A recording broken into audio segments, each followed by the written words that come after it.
G'day mates, it's Busta here. I just wanted to grab you guys quickly just before the video starts, just to let you know that the merch store is now open. My friend and I managed to design a couple of logo t-shirts and also a couple of other t-shirts with a slightly different logo on them and a couple of mugs. So if you guys feel like maybe grabbing a mug to accompany you while you're listening to the scary stories at night, or if you just want a t-shirt that you might want to wear outside and represent the channel with, feel free to go and check out the link I'll leave in the description below. But without further ado, let's begin.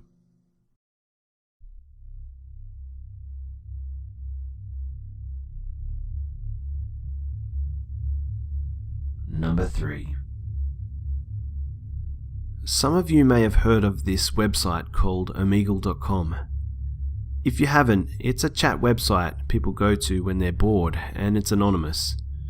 It's up to you to give out any of your information, but you can easily get out of a conversation and move on to talk to a new person with a click. Around 2012, I went on this website a lot as I got lonely, and I've had some nice conversations on there before. I was 16 at the time. This is where I met Emily. She was this funny girl who was so easy to talk to, and right away I felt like we had been friends forever, so I gave her my Skype and all my details so that we could talk again. Pretty soon, we were talking all day, every day for a few months over Omegle.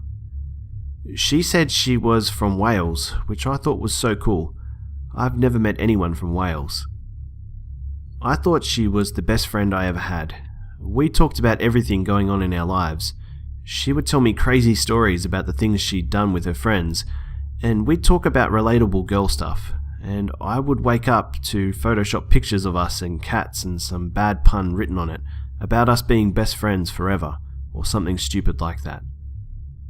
We texted all the time, but I wanted to actually call her or video, but she told me she had gotten into an argument with her stepdad recently, and he threw her laptop at the wall and it broke the camera. Right, well, I thought maybe she can text on Skype and I'll be on video and voice just so she can see me. Why not, right? When we did, she wouldn't stop going on about how jealous she was of me and told me to stop being so beautiful, and it flattered me. I thought she was gorgeous in her pictures, and it was silly of her to be jealous of me at all. Emily was kind of a clingy kind of girl, as she wanted my attention all the time and would get upset if I fell asleep or didn't respond fast enough. She also started making strange comments about her body, like saying how she thinks she has an ugly vagina and is worried about it and called it a coin slot, and she'd asked if I'd look at it and tell her if it's weird, for which I would just tell her I'm sure it's fine, don't worry about it. She said, "I bet yours has sparkles and magic." I could feel she was trying to get a picture of me. I didn't do it. I changed the subject. Emily would talk about the guy that works at her market and how she had a big crush on him, but was too awkward to say anything. I encouraged her through that time to talk to him, and eventually she got the nerve and asked him out. The night she told me this, I remember her asking this question out of the blue. "If I was a guy, what name do you think I'd have?" Suddenly, I had this sinking feeling inside reading this as I realized I never heard her voice or saw her in a video. She could actually be a guy this whole time. Could she though? Nah, she's just trying to scare me. She tries to get reactions all the time, and her photos add up to everything she talks about. I've got nothing to worry about, right? I decided to join in. John? Oh, I was hoping you would say Jacob. That's weird. But once again, I thought she was just being her weird self, and we moved on to talking about other things. I did tell her she almost scared me though, and she laughed and apologized. One night comes along, and we're talking as normal. She asked me what state I lived in.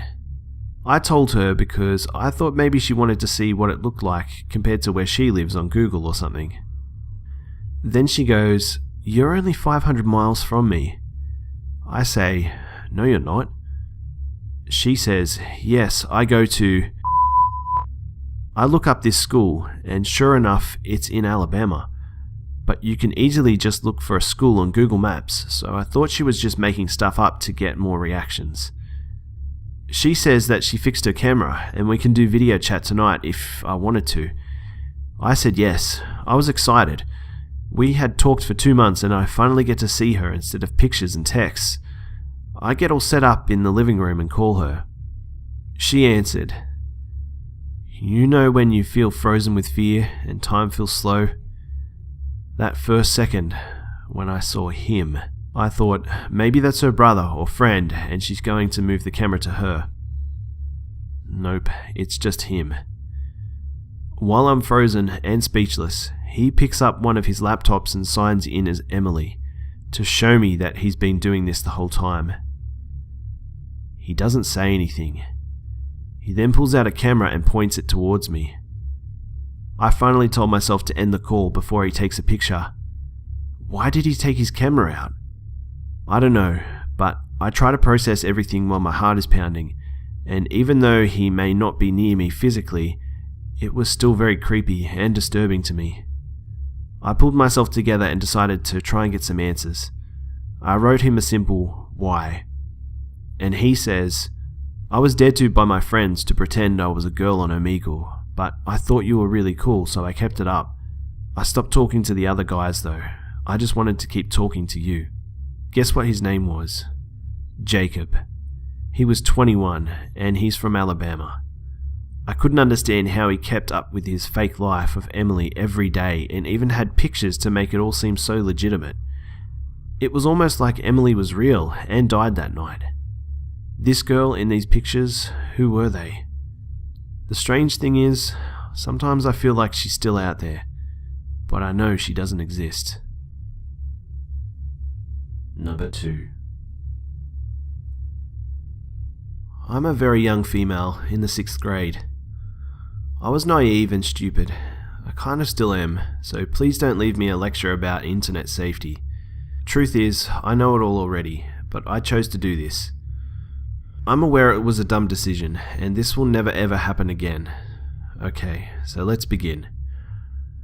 I was bored over this past winter vacation, and was on the tablet I got for Christmas along with a Bluetooth keyboard. But I didn't want to go to sleep. I remember recalling watching many prank videos on YouTube on this site called OMEGLE. If you don't know what OMEGLE is, it's a free website with a safe PG version for 13+-year-olds and another inappropriate version for inappropriate purposes. For some pedophilic reason, guys still prefer to go on the safe version to show girls their anaconda. This site keeps you anonymous for safety purposes and doesn't recommend you give out personal information. Being stupid me, I figured, hey, might as well talk to strangers at midnight. What could go wrong? The answer to that question is a lot. I learned that the hard way. This was the second time in a row I've used OMEGLE. On January 2nd, late at night or early in the morning, I went on and in my interest box I entered 5 sauce. It was quite a few chat logs in when I saw a girl who said she was 13. I already knew this person was a simulator. I should have left, but I didn't. Basically, this girl was asking personal information.